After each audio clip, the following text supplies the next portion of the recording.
When I finally understood why he avoided us, it was already too late to undo what we'd caused. That's the hardest part to admit, because for a long time, I kept telling myself it was nothing but fear instinct, chance. I wanted to believe he ran because he was weak, because he didn't want to fight, because he couldn't understand the human world. That lie was comfortable. It spared me from looking at what was really happening right in front of my eyes. The truth is, I spent years reading everything wrong. Every broken track, every abandoned path, every night when the forest seemed to hold its breath as we got close. I called it coincidence. I said he was just a smart animal. I said anything that kept me from reaching the conclusion I can't avoid anymore. He wasn't hiding because he was afraid. He was stepping back because he knew exactly who we are. There's a point where that realization starts to get under your skin because it turns into a mirror. If he avoids us, it isn't because of his size compared to ours. It isn't because he lacks strength. It isn't ignorance. It's knowledge. And once you accept that, everything changes. The first strange silence in the woods feels different in your memory. The near encounters replay differently in your head. Most of all, the guilt hits harder because it clings to every decision you made without thinking about the consequences. It took me a long time to understand, because admitting it meant owning an irreversible mistake. It meant accepting that if this story gets out the wrong way, people will go after him. People will trespass, hunt, film, destroy. And I'd be carrying part of that responsibility. Maybe that's why I stayed quiet for so long. Maybe that's why this confession still feels so heavy. While you're listening to this, I want you to do something simple. Write in the comments where you're watching from. City, state, country. It matters more than you think, because this story doesn't belong to one place. It repeats. In different forests, in far-off regions, with people who've never met each other but felt the same thing. The same feeling of being watched, not like prey, but like a threat. What stayed with me wasn't an attack. It wasn't a scream. It wasn't a confrontation.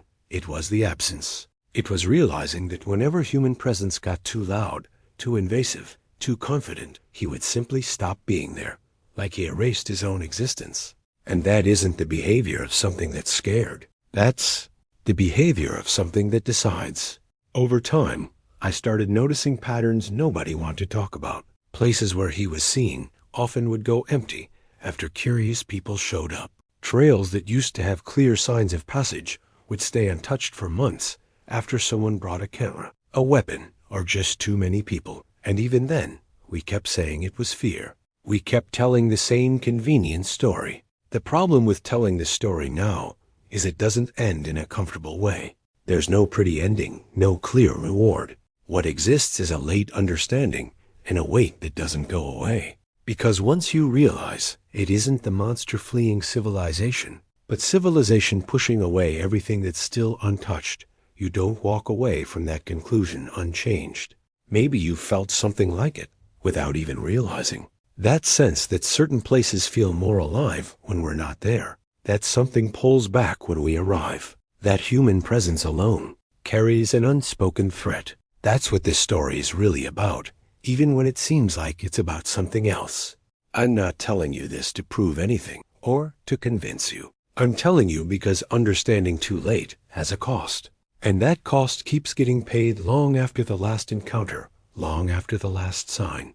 And what I realized only years later was that the question was never supposed to be, why does he avoid us? The real question, the one that's far more unsettling, is what we did to deserve that distance. And that's exactly where everything starts to connect. Because before I could understand the reason, I had to go back through every detail I ignored, every small decision that led to something far too big. That's what I'm going to tell you now. The path to the moment when it all finally made sense. And the quiet cost that came with that understanding. For a long time, the way we humans talked about Bigfoot always followed the same script. Hidden monster, lurking threat, something that needed to be captured, proven, put on display, or wiped out. I grew up hearing that kind of story, and for years I repeated it without questioning it. Around campfires, on trail talk, in casual conversations, The tone was always the same, fear mixed with excitement, like the very idea that he might exist justified whatever we chose to do. Nobody talked about respect. Nobody talked about limits. It was always about conquest, dominance, control. Hunters said it was only a matter of time before someone made the right shot. Curiosity seekers treated it like a fun legend, something to chase with cameras and online clout. Researchers talked about a rare specimen, a once-in-a-lifetime opportunity, a chance to make their name, and I heard all of it up close. I watched maps get scribbled on, routes get plotted, strategies argued over, like the forest was a game board, and he was just a piece on it. In none of those conversations did anyone consider that he might be watching us with the same care.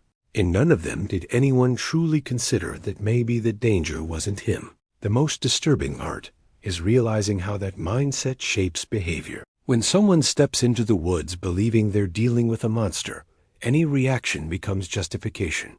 A snapped branch becomes a threat. A distant sound becomes an imminent attack. Fear grows, and with it, aggression grows too.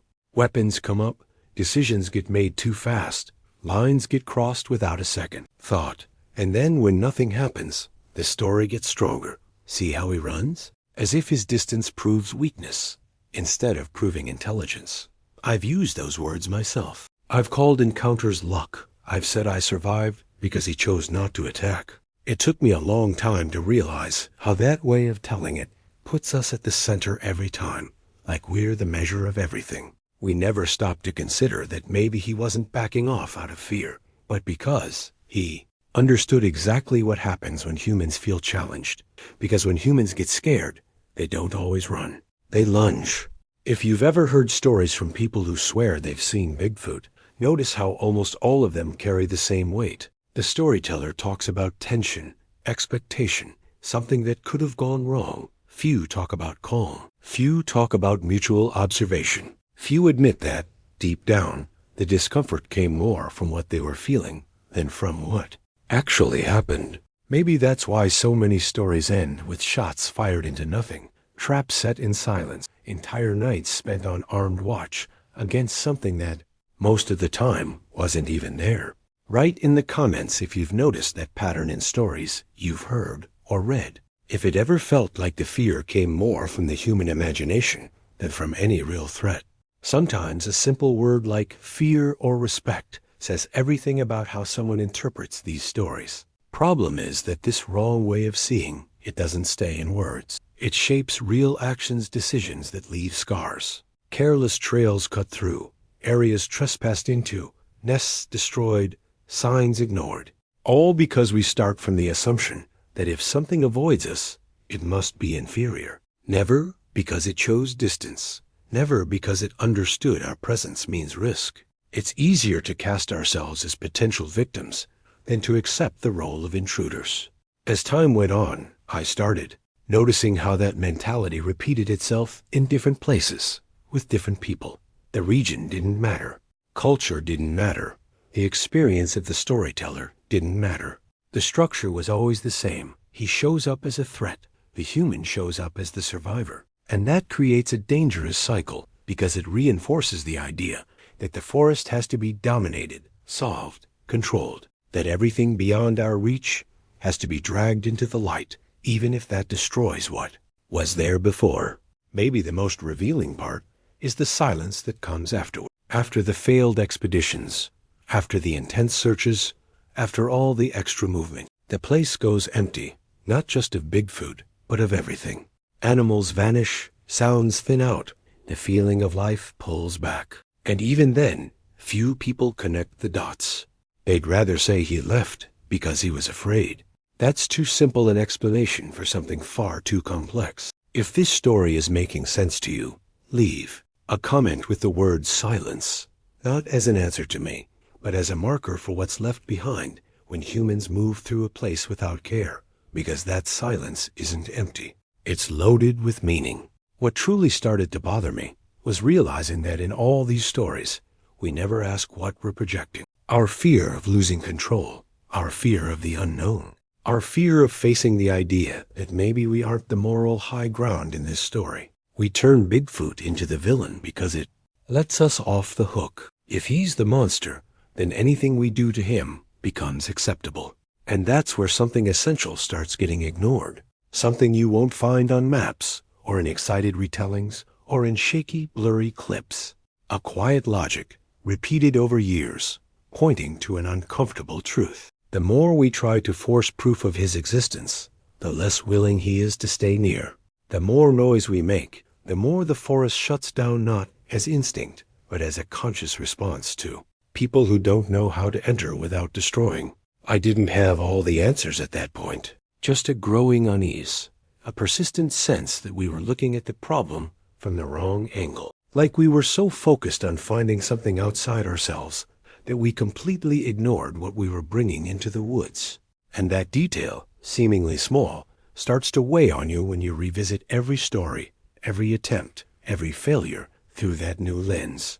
Because maybe, just maybe, the biggest human mistake was never believing Bigfoot exists.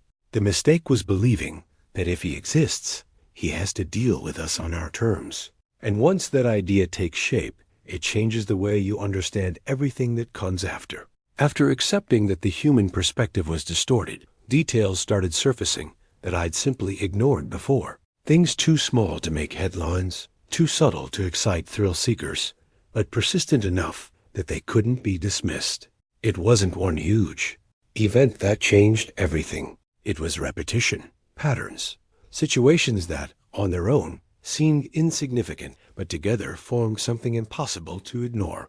The first tracks I noticed didn't vanish randomly. They diverted always at the exact point where the human trail became more worn. When the path was barely used, the tracks ran alongside it, almost like they were keeping pace from a distance. But as soon as foot traffic increased, as soon as someone talked louder, left trash, scarred trees, the trail would simply change direction. It didn't disappear in panic. It didn't run. It just recalculated. Back then, I called it animal instinct. Now that explanation feels far too simple. There were abandoned trails too. Places where, for weeks, everything pointed to steady presence. Branches snapped in repeated ways.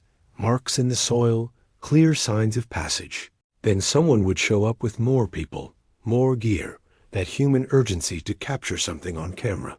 And overnight, nothing. Not a single fresh sign. The strangest part was that other routes nearby stayed active, as if only that specific area had been crossed off the map. It didn't feel like flight. It felt like a decision. The silence was what stayed with me most. Not the normal nighttime hush of the woods, but an abrupt silence, almost surgical. When human presence got too close, the sounds would fade before we even reached the spot where something was supposedly there. Birds stopped. Insects quieted down. Even the wind seemed held back. And it happened every time, a few minutes before any encounter that never actually happened.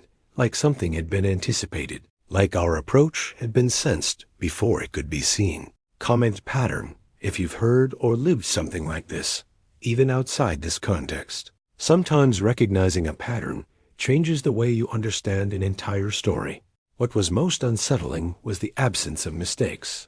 No frantic cross steps. No signs of confusion. Nothing. That suggested surprise. Everything pointed to planning fine-tuning.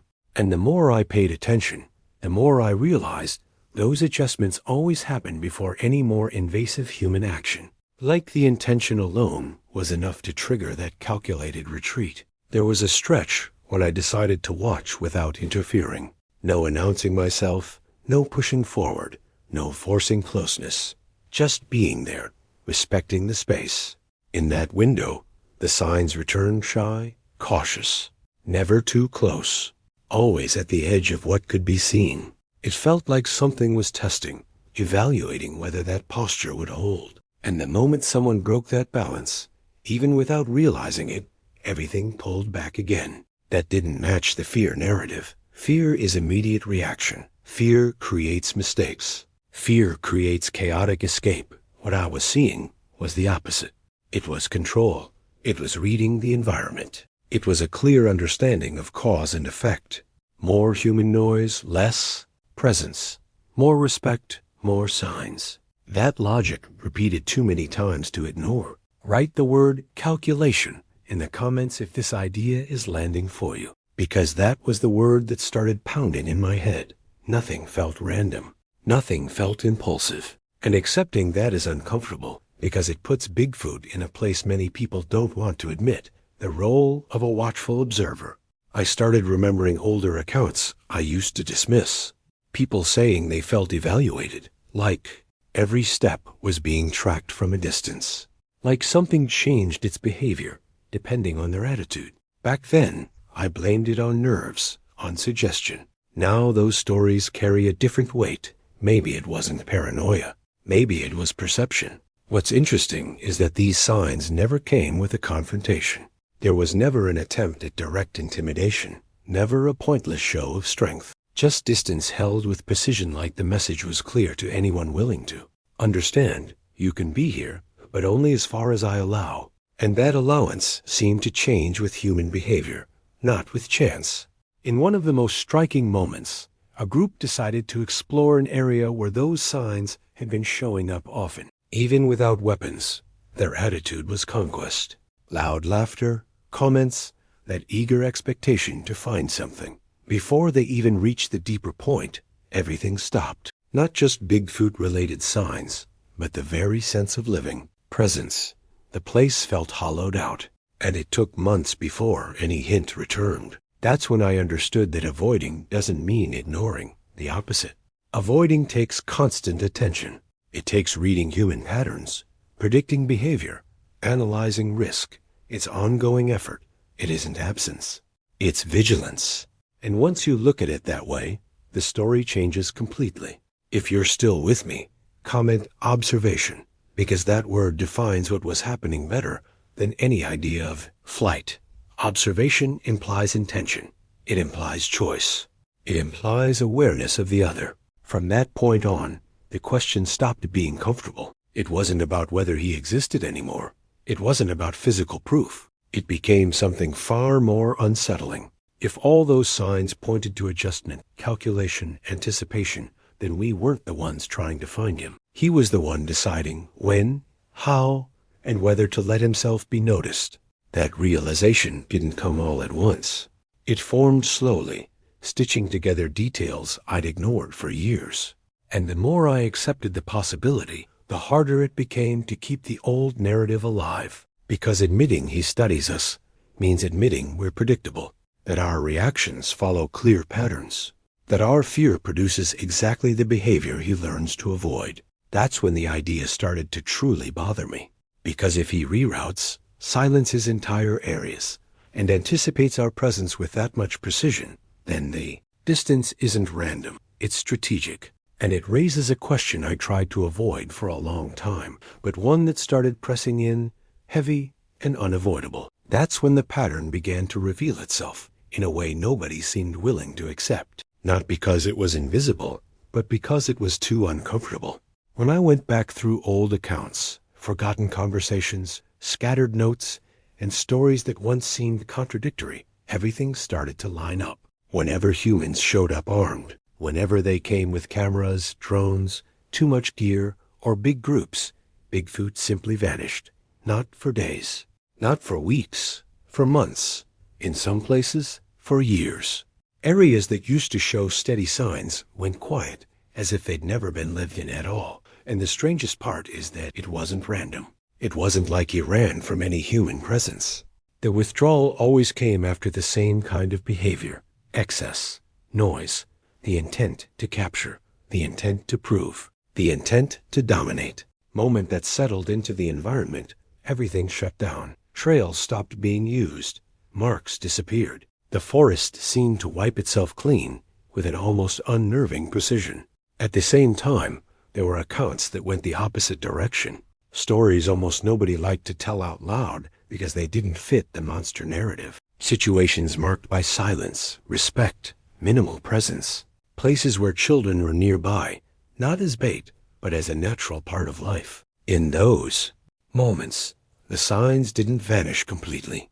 They became discreet, cautious, but present. There was no direct approach, but there was observation, like something was weighing not the immediate risk, but the intention behind the presence. Comment respect if that difference has ever made sense to you in any part of your life, even outside this context, because that detail changes everything. The contrast was stark. On one side, armed adults, anxious, loud, treating the forest like territory to be conquered.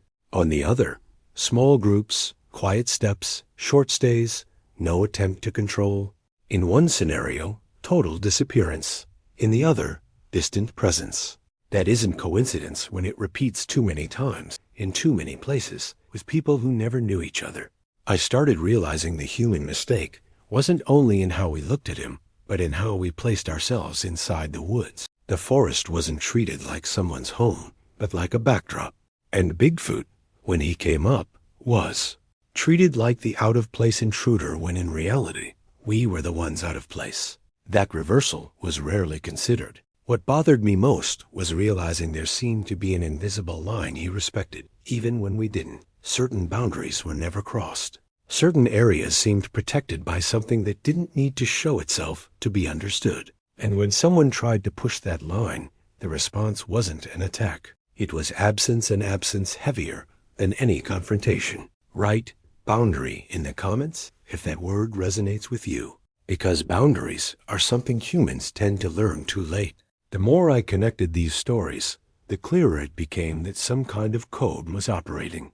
Not a written code, not something easily taught, but a consistent set of decisions. Weapons meant retreat. Cameras meant silence. Big groups meant prolonged disappearance. Children, quiet, and respect meant distant observation. Not an absolute rule, but a trend too strong to ignore.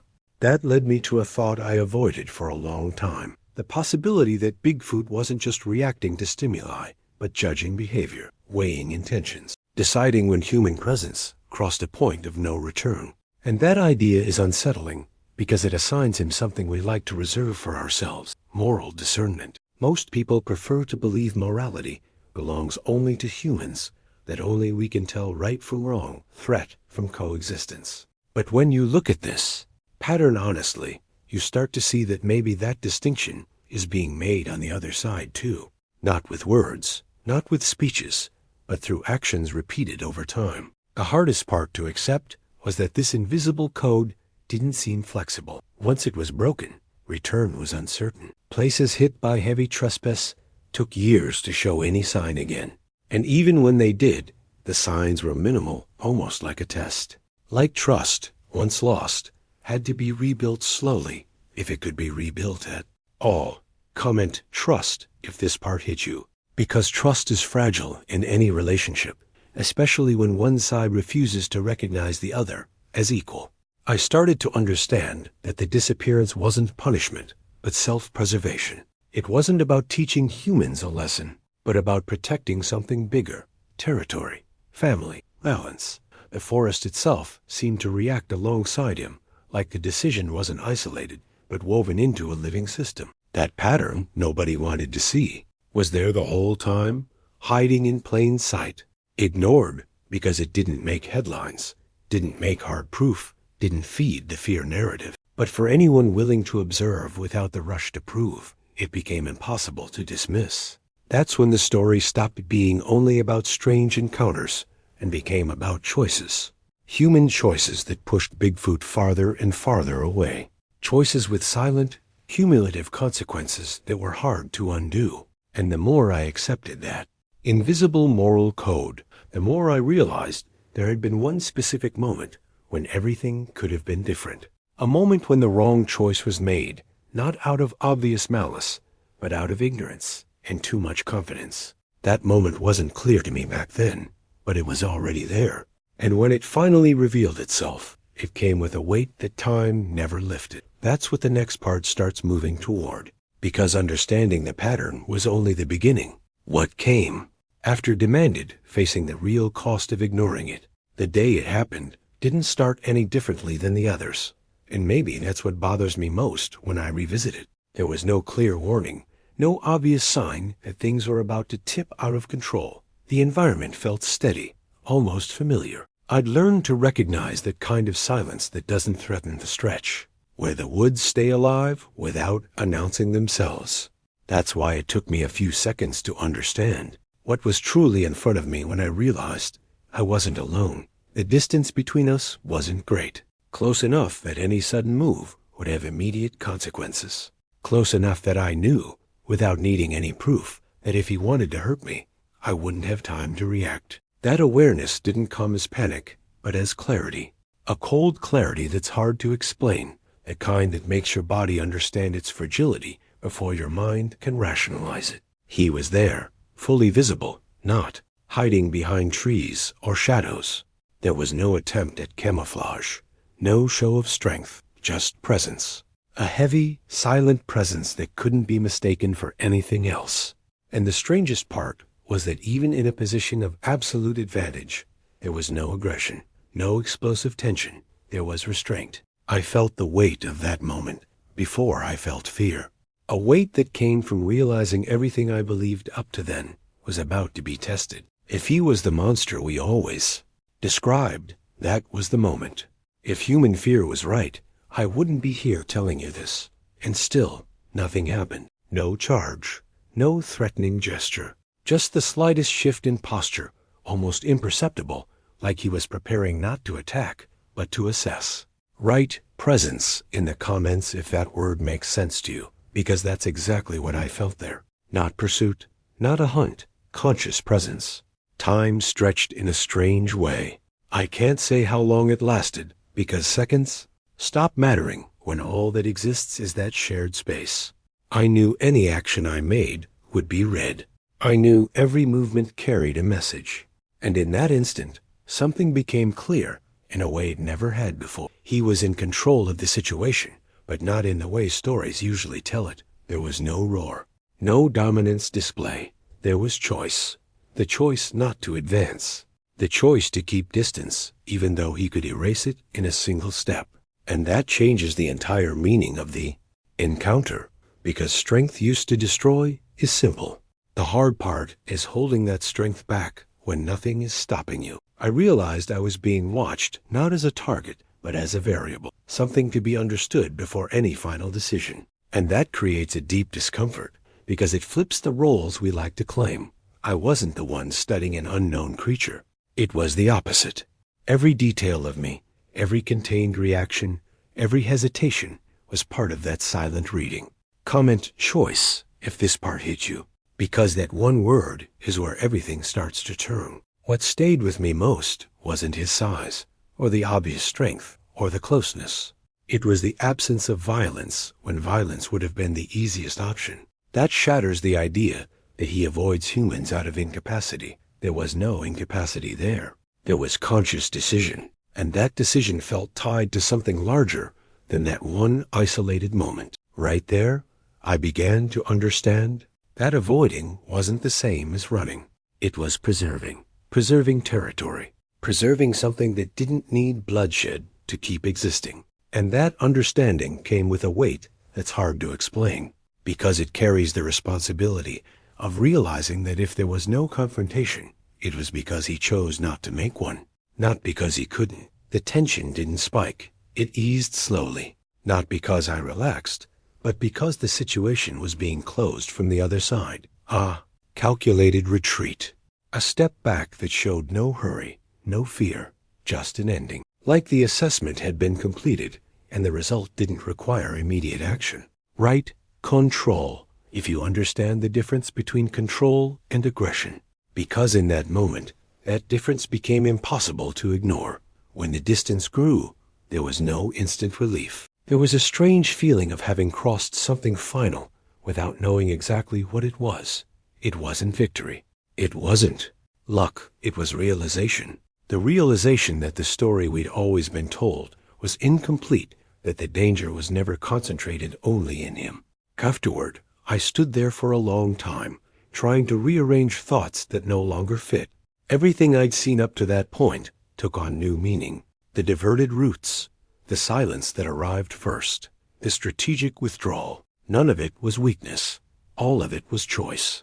If this story has you locked in, comment turning point, because that was the only turning point for me. Nothing stayed simple after that day. The question that started forming wasn't comfortable anymore. It wasn't about whether he would attack humans. It was about why we always assume we'd strike first if we were in his place. That reversal is hard to accept because it forces you to look at our own history, how we react to what we don't understand, what we do when we feel threatened. I walked away from that encounter with something I didn't have before, the certainty that the distance wasn't coming from a lack of ability, but from the presence of discernment. And once you understand that, you start to see that the real risk isn't in a creature that chooses not to attack, but in a species that too often chooses the opposite when it feels in control. That realization didn't bring peace. It brought unease. Because if he had that power of choice and still stepped back, then every step taken after that, every human decision made without considering that reality, carried a different weight. A weight that starts to build in silence. And it was exactly that buildup that led to the next stage of this story. A stage where the threat stopped being hypothetical and started having a name, an intention, a consequence. Because after that day, I couldn't pretend I didn't know anymore. And when a human knows and still pushes forward, the cost is usually high. After that encounter, it became impossible to pretend the problem was outside of us. Everything I'd seen started rearranging itself under a different light, and that rearrangement hurt.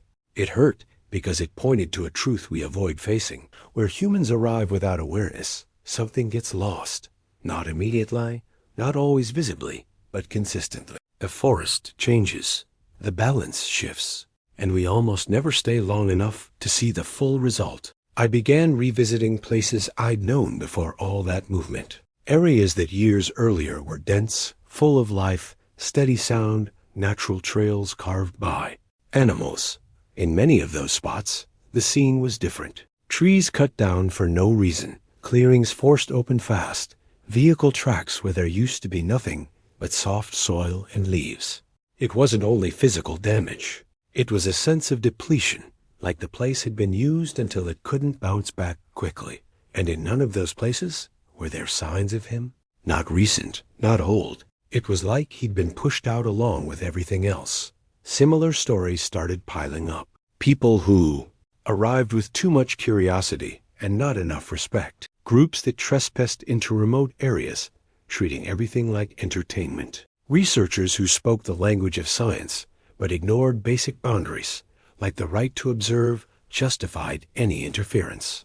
Always the same logic. If something exists, it has to be studied, cataloged, recorded. Few ever stopped to consider the cost to what was being observed. Comment trespass if that word captures what you feel hearing this, because there isn't a better term for that behavior. What bothered me most was realizing that, in the name of discovering the truth, we repeated the exact kind of behavior that makes coexistence impossible. The forest became a lab. Silence became an obstacle. Distance became a problem to solve. And all of it came with a dangerous certainty that we're entitled to everything. Entitled to enter, to stay, to expose, to take. Like being human automatically puts us above every other form of life. That's when my image of Bigfoot changed for good. He stopped being a hidden creature and took on a different role. Not a monster, not a mystery to be solved, but a guardian. Something that stays at the edge, not out of fear, but out of responsibility. Something that understands the best way to protect what matters is to step back when human presence brings more risk than benefit. Write guardian in the comments if that word makes sense to you, because it carries a different weight than anything we've ever been taught about him. The more I watched, the clearer it became that his withdrawal was proportional to human exploitation. Where there was extraction, he vanished. Where there was aggressive curiosity, he disappeared. Where there were too many people wanting to see, to prove, to film, he stopped existing there. Not as desperate flight, but as a protective strategy. And that protection didn't seem to be only about him. It seemed to include the territory, the pathways, maybe even other lives. That depended on that quiet balance. That realization carries a psychological weight that's hard to ignore, because it forces you to accept something we don't like to admit. Humans ruin what we touch when we show up without limits, even when we think we mean well, even when we hide behind good intentions. The history of exploration is full of that. Places discovered and then destroyed, species studied and then lost, balance broken in the name of progress.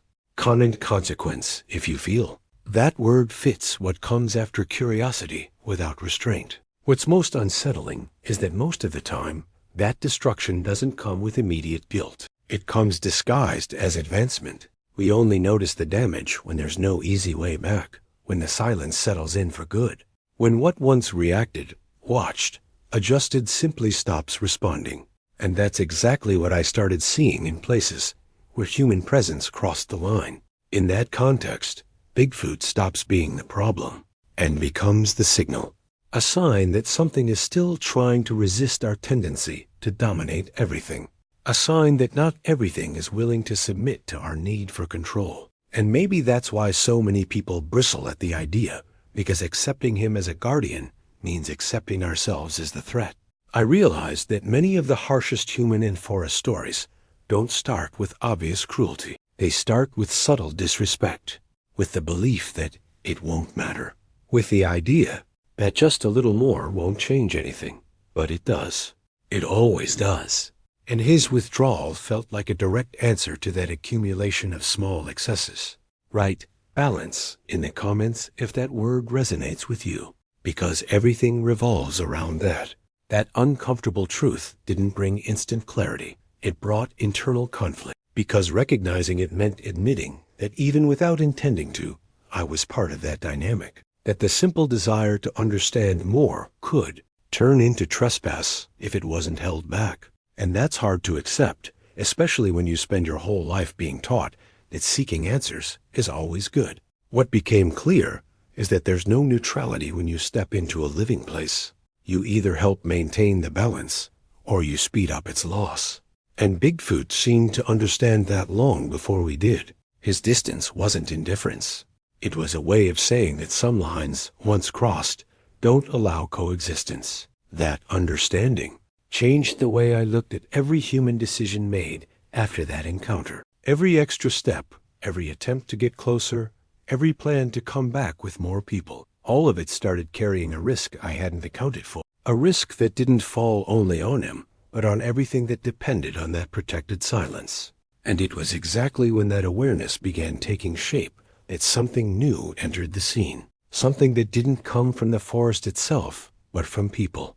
A threat that didn't hide, didn't observe from a distance, didn't calculate carefully. A threat driven by interest, exposure, profit. And from that point on, his withdrawal stopped being only a defensive choice and became an urgent necessity. A mistake didn't happen in a dramatic way. There was no fight, no clear intent to harm anything, and that's what made it worse.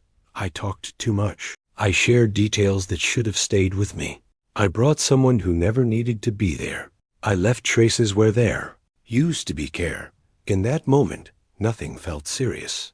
I was still trapped in the idea that understanding wasn't the same as invading. Now I know how thin that line is and how quickly it disappears once trust is broken. I remember the feeling of crossing an invisible boundary without realizing it. It wasn't one literal misstep, but a string of small decisions that, together, changed everything. One extra conversation, a name mentioned, a location suggested, a trail walked again with someone else beside me. None of it, on its own, seemed dangerous. But together, it became something that couldn't be undone. And the hardest part is admitting that deep down, I knew I shouldn't have done it. Write mistake in the comments if you've ever lived something like that, when only later you understood the real weight of a choice that looked small at the time. The change came too fast. Places where signs still showed up, even discreetly, went empty. There was no slow fade. It was like a door closed, without warning. No fresh tracks, no strange sounds, no sense of being watched from a distance. The silence that moved in was different from the others. It wasn't caution, it was rupture. At first, I tried to rationalize it. I told myself it was just a lull, that the pattern would return, that maybe it was coincidence. But days passed, then weeks, then months, and nothing went back to how it was. Trails that felt alive went stagnant. Areas that used to carry that unsettling sense of presence started feeling ordinary. And to me, that was the hardest confirmation. There was no attack, no explicit warning, no final showdown that could be turned into an exciting story. There was absence, an absence loaded with meaning. Because when someone disappears after trusting you, the message is clear to anyone willing to listen. It isn't fear, it's a final decision. Comment absence if that word hits you, because it weighs more than any direct threat. It was in that silence that guilt truly set, and not as something instant, but as a slow, relentless process. Every time I went back to those places, the memory of what used to be there pressed in, not as nostalgia, but as a quiet accusation. I knew exactly what had changed. I knew it wasn't chance. I knew my part in it, even without destructive intent, had been decisive. What hurts most is realizing the trust wasn't broken by violence, but by carelessness. Not by cruelty, but by loose words. By underestimating the importance of silence. By believing sharing wouldn't have consequences. And once you understand that his withdrawal came after that, there isn't much room left for excuses. Right? Trust, if that word sums up what you're feeling hearing this. Because trust, once broken, rarely rebuilds the same way. Later, I tried going back alone. I tried retracing old roots with more care, less presence, less expectation, but it wasn't the same. The environment felt closed, not hostile, just indifferent. Like the decision had already been made, and there was nothing left to evaluate. And that reinforced something I resisted accepting. That chance was one time. That margin of tolerance wasn't endless. The pain didn't come only from losing the possibility of new encounters.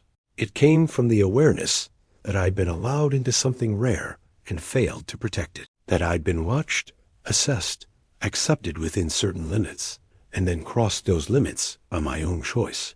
Not out of need, not out of urgency, out of carelessness. Comment guilt if this part is hitting you, because guilt doesn't scream. It stacks. Over time, it became clear the disappearance wasn't temporary. Other accounts started surfacing in nearby areas, as if the withdrawal had spread. People talking about a new silence, different, persistent. And that only amplified the sense that the impact of my choice had gone beyond me, that the mistake hadn't affected only one relationship, but an entire territory. I started carrying that awareness everywhere. Every new story I heard, every human attempt to get closer, to prove, to exploit, everything gained another layer of weight. Because I knew, from experience, that it didn't take violence to drive him away.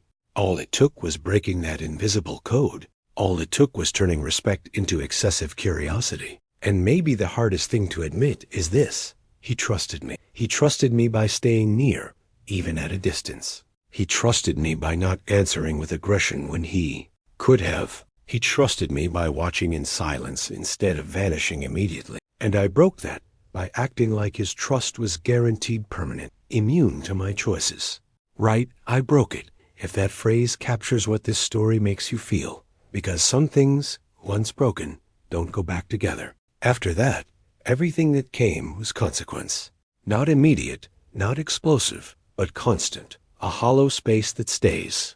A silence that doesn't lift. And the unsettling realization that understanding too much without knowing how to protect it can be as destructive as forcing your way in. That's how I learned, the hardest way, that not every mistake comes with visible punishment. Some come only with the permanent withdrawal of something that never should have been lost.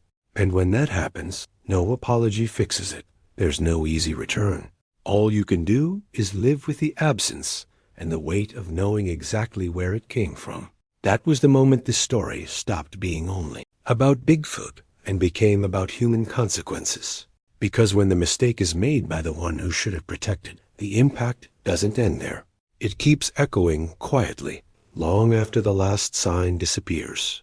After everything was lost, what remained wasn't only his absence. It was a slow, deep change in everything around me, including me. Nights became different, not because of immediate fear, but because of a constant unrest that wouldn't switch off even when my body was exhausted. Silence always returned, not the forced silence, but the silence of memory. I replayed every detail, every small choice, every word spoken without need, and the question that hurt most wasn't what happened to him, but what happened to me afterward. Sleep became fragmented. My mind kept rebuilding scenes that no longer had any continuation. Places that once held meaning now felt empty, almost unrecognizable. It felt like losing something that never should have been found, something that existed, better without witnesses, without record, without human expectation. And that realization doesn't bring relief. It weighs on you, because understanding too late doesn't bring back what was pushed away. Over time, that weight started showing up in the closest relationships. Trying to explain what happened was pointless. To anyone who hadn't lived it, it sounded like exaggeration, invention, obsession. Disbelief came easily, almost automatically, and I stopped pushing. The isolation wasn't forced on me from the outside. It was a quiet choice, a way to avoid turning something serious into an empty argument. When you realize the people around you can't grasp the scale of a loss that isn't visible, you learn to keep it to yourself. Comments, silence, if that word has more than one meaning for you. Because after this, silence stopped being only the absence of sound. My family noticed the change before they ever understood the cause. The distance, the lack of interest in small talk, the difficulty getting excited about things that used to matter. It wasn't ordinary sadness. It was the constant feeling that something essential had been broken, and that moving forward required pretending everything was normal. Pretending is exhausting, and that exhaustion stacks. I stopped going to certain places, not out of fear, but out of late respect. Going back and feeling nothing would have been a lie. Going back hoping for something would have been worse. The forest was still there, but it no longer responded the same way. What once felt alive, attentive, now felt like scenery. And maybe that was the highest price. Realizing the connection was never guaranteed, that it depended on choices already made, choices that couldn't be undone. Write loss in the comments if that feeling has ever passed through your life. Because loss isn't always about something you can hold. The isolation wasn't instant, but it was steady. Invitations declined, conversations avoided, explanations cut short. There was no way to share something I couldn't fully organize myself. The story didn't have a clean ending, didn't have a traditional climax. It had only a before and an after, split by a permanent absence. And that isn't the kind of story people like to hear. As time passed, I started to understand that the price of understanding isn't paid all at once. It's paid in small, ongoing renunciations, giving up the comfort of ignorance, giving up the idea that everything can be fixed, giving up the fantasy that knowing something rare makes you special. Sometimes, understanding just makes you responsible for a weight you never asked to carry. Comment responsibility if that word makes you uneasy, because it should. Bigfoot never appeared again. Not in tracks, not in sensation, not in nearby accounts. Nothing. The silence became permanent. And unlike what many people imagine, it didn't bring a feeling of safety. It brought the certainty that something had been pushed away forever by my own choice. Not his, mine. And living with that requires constant inner reordering. There were moments when I tried to tell myself it could all be coincidence, that maybe I was projecting guilt where it didn't belong. But those attempts at relief never lasted, because the pattern stayed too clear, the absence held. And the forest, in a way that's hard to explain, seemed to agree with that decision, like it had closed a door that shouldn't be forced open again. Write price in the comments if you feel that understanding too much also takes something from the one who understands. Other people's disbelief didn't hurt as much as realizing I'd moved to a different place in this story. Before, I was someone trying to understand a mystery. After, I became someone who had to live with the consequence of going too far. It changes the way you see the world, the way you enter natural spaces, the way you talk about discovery, exploration, curiosity. None of that is visible to someone watching from the outside. That's why the isolation deepens, because explaining always feels insufficient, and insisting on explaining feels like disrespecting something that asked for silence. So you learn to carry it quietly, almost invisibly, like a scar you can't see, but one that limits your movement. What became clear to me is that some truths don't set you free. They tie you to ongoing responsibility. And understanding, when it comes late, doesn't change the past. It only shapes the rest of your path. The silence became punishment, not as a sentence handed down, but as the natural consequence of crossing a boundary that wasn't mine to cross. And even now, looking back on all of this, there's a sense the story hasn't fully ended. Not because he'll return, but because the impact of that withdrawal keeps unfolding in smaller choices, in new cautions, in a constant attention to what shouldn't be invaded. That was the price of understanding. Not immediate, not spectacular, but lasting. A price paid in long nights, cut-off conversations, accumulated silences. And the more time passes, the clearer it becomes that this story isn't about what was seen, but about what stopped being possible after everything was understood. It took me a long time to accept it, but today I have no doubt. Bigfoot avoids us because he already knows us better than we want to admit. He doesn't run from our physical strength, our technology, or our curiosity. He steps back because he understands our nature. He understands what we do when we want to possess, to prove, to dominate. He understands how we shrink everything we touch into something less than it was before. And maybe that's exactly why he chose silence as his final answer. When you look at it from that angle, the story stops being about fear and becomes about awareness. His distance isn't cowardice, it's clarity. It's recognizing that some boundaries exist to protect what hasn't been destroyed yet. That not every intelligence wants to be seen. That not every presence needs to be confirmed to be real. And that sometimes the wisest decision is simply not to come back. That understanding changes the way you look at the forest, at the unknown, and at yourself. Because deep down, the greatest discomfort in this story isn't the mystery of whether he exists. It's the mirror it holds up to humanity. A mirror that shows who we are when no one's watching, when we think everything belongs to us, when we confuse curiosity with entitlement. Maybe the clearest sign of his intelligence is that he never came back. And if that thought stays with you, the next video appearing on your screen now goes deeper into another corner of this same world, uncovering old secrets tied to the matriarch, but from a different, standalone angle that widens the picture even more. It's worth moving straight into it and sitting with what's really hidden when we learn to watch beyond the obvious.